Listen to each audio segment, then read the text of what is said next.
welcome to the Indian Classical Guitar Academy. My name is Jack Jennings. It was a year ago that I first started the academy and all of the courses were assembled together, and I've just thought it might be nice to walk you guys through the website and show you the different courses and kind of explain how each course covers a different area of the music and takes a particular focus on developing a certain set of skills. So I thought this might be quite a nice thing to do, and also for me just to kind of have a sense of celebrating the last year of developing all of these courses. So here we are on the website Indian Classical Guitar Academy. Let's go to the members area and then we can see all the different courses.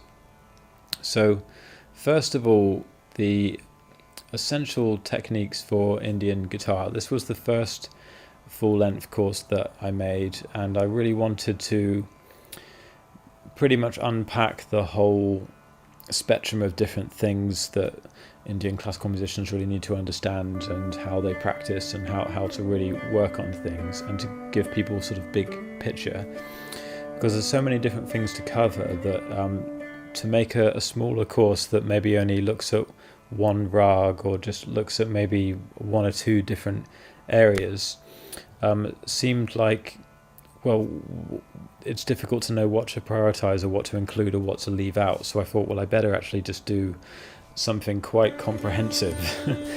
So this was a real challenge. It took me a long time. It took me almost about a year to make that course. Through 2019 I was doing concerts that year and studying with Roopa, Panesar and Shakir and putting the ideas together, and it just took a long time to make that course. So this one really gives more of an overview of all the different stages of a recital and how you work through that strategically to keep developing your improvisation as you go on. So a bit later in the video we might sort of skim through some of the content in the courses, but there's so much here. I'll just give you guys an overview for now. So then the Raag Jog and Tihai Rhythms course. This one I teamed up with Manish Pingle, who's a wonderful slide guitarist that I've been playing with for the past few years, and Gurdain Rayatt, who's our wonderful tabla player. We teamed up together to look at Raag Jog, which is really, really beautiful rags, one of the most popular rags, and also look at Tihai rhythms. And Tihai rhythms are when you repeat phrases 3 times so it lands on the first beat, and it's quite a complex subject once it really opens up. But essentially the Tihai in Indian music is to do with a rhythmic aspect of improvisation, and it has a very powerful impact when that's really absorbed into your playing. So we spent a lot of time really working on that course. That's the sort of second biggest course just after the Essential Techniques course, because it was a lot of stuff to cover. So that's some of the most complex stuff on there. And then there's this Raag, Yaman and Pentatonic Scales course. So Raag Yaman is the most popular rag in all of Indian music, and it's equivalent to the Lydian scale that we have in Western music, the Lydian mode.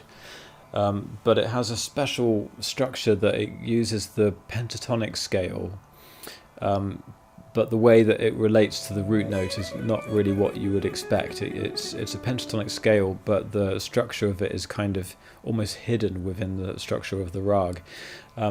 So that's something that I wanted to explore more on this course, and just different strategic ways that we could explore the fretboard using those pentatonic shapes that are so useful on the guitar, but then applying the rag structures to that. So there's some theoretical things on that course to actually look at how to understand scales and pentatonics in a more sophisticated way. And there's a lot of technical stuff in there to do with really looking at the left-hand fingering techniques and all the different combinations that you can learn to get your hand kind of moving more intelligently across the guitar as well. And the Charakeshi Challenge course, that was the one that we used to launch the Academy last year. and this one really takes on a particular lesson that I had with my guru Roopa Panesar, where she was looking at all of these different rhythms, different sets of numbers that you can use to construct different phrases and tag different units of phrases together. So this was a real challenge. The idea was to put together a pretty difficult exercise that went through a whole array of different phrase construction methods and sort of built it all together into like a big picture. So that's a really fun course. That's, it's really difficult stuff to play in there, to pull it all off. But that one's it's quite nice how it really kind of presents that as like, here's a challenge for you. So that's a nice one.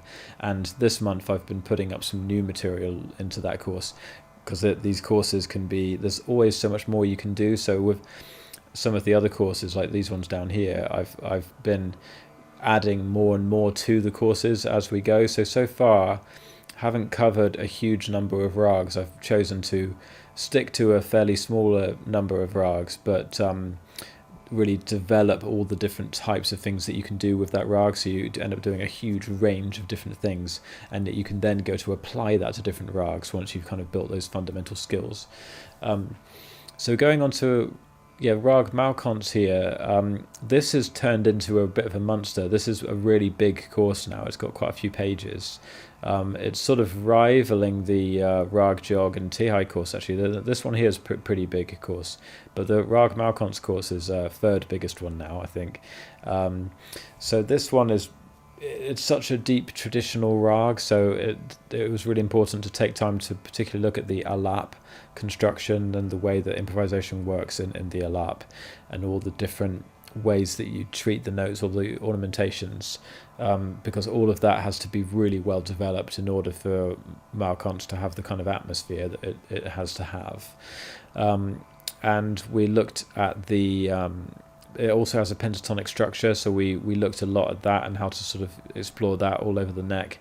And we did a lot of work in the Falambit, which is the slow 16-beat cycle, and playing these different triplet patterns, fast triplets over a slow beat, which is something that is really it's a very strong way of improvising with Indian classical music that the sitar players do. This again is a lot of material from Roopa that she taught me.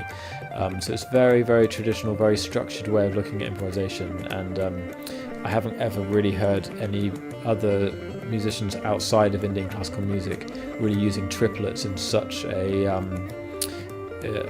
profound sort of systematic way of really exploring all the different things that you can do with triplets over a slow pulse. So that was a real challenge for me, actually. Some of the most difficult stuff for me to really master was some of that triplet Falambit stuff. So that was really great, because when I'm working on these things, I'm really getting a chance to just fully cement it into my own playing as well. So I really enjoy making these courses. And then the Bhagyashree course here, Bhagyashree's got a really beautiful structure to it, and there was also lots of material that I covered with Roopa in Bhagyashree. She really kind of put me through my paces with that rag. So there were a lot of different practice concepts and different ways to construct lines moving in and out of the compositions. And I also spent a long time with Shakir Khan, working on this rag, and he taught me some really complicated, very long Tihai passages, but ones that are very kind of compositional and that really are designed specifically to match up with the composition in a really intricate way that's really reminiscent of Shahid Pervez, his father, who has a really profound approach to Tihai rhythm. So that's some really sophisticated, really interesting kind of Tihai patterns that it goes on to, but it's very compositional. It's very rag orientated in the sense, the way that the Tihai's work are very meticulous to the structure of the rag. So that was something a bit different. And then the Raag Hansadhwani course. Hansadhwani is thought of as a sort of lighter rag. All of the other rags here that we've looked at before are very deep rags that you would often have a whole recital just in one rag where you could spend a long time. So yes, Raag Hansadhwani is a rag that you don't usually play for a very long time. It's usually like a shorter rag that you might play at the end of a long recital, and it's very much like a vocal rag. All of these rags are sort of derived from vocal music to a certain extent, but Hansadhwani is particularly like very vocal orientated rag, and partly because of that I really wanted to work with a singer for this one. So this one has Ashnna Sasikaran doing really fantastic sargam accompaniment. So each exercise has her singing the sargam syllables along with the guitar, so you can really internalize the structure of the sargam. And it's a very, very beautiful, pure sounding rag. So I thought that having her vocals to accompany with that would really bring out the atmosphere of the rag as much as possible. And in that course, I also looked at a lot of just different ways to do scale exercises and just different ways to move around the try to find different box patterns that we could play with that scale, because it's kind of unusual pentatonic scale that has an unusual construction of intervals. It's not like a regular major or minor pentatonic. It's kind of unique. So that one, I think, just explores a certain technical way of looking at box patterns in a kind of quite an unconventional way, and yeah, it just has quite a few different kind of scale exercises to move around and see all the different things that we can try to do with those notes, and playing them all over different parts of the fretboard, and using the whole range of the guitar, using the upper register quite a lot more. Yeah, I mean, there's lots of other things. I mean, well, there's 3 more bits here. So there's the Fretboard Navigation Masterclass is also part of the Essential Techniques. I sort of did that as like an afterthought for the Essential Techniques course.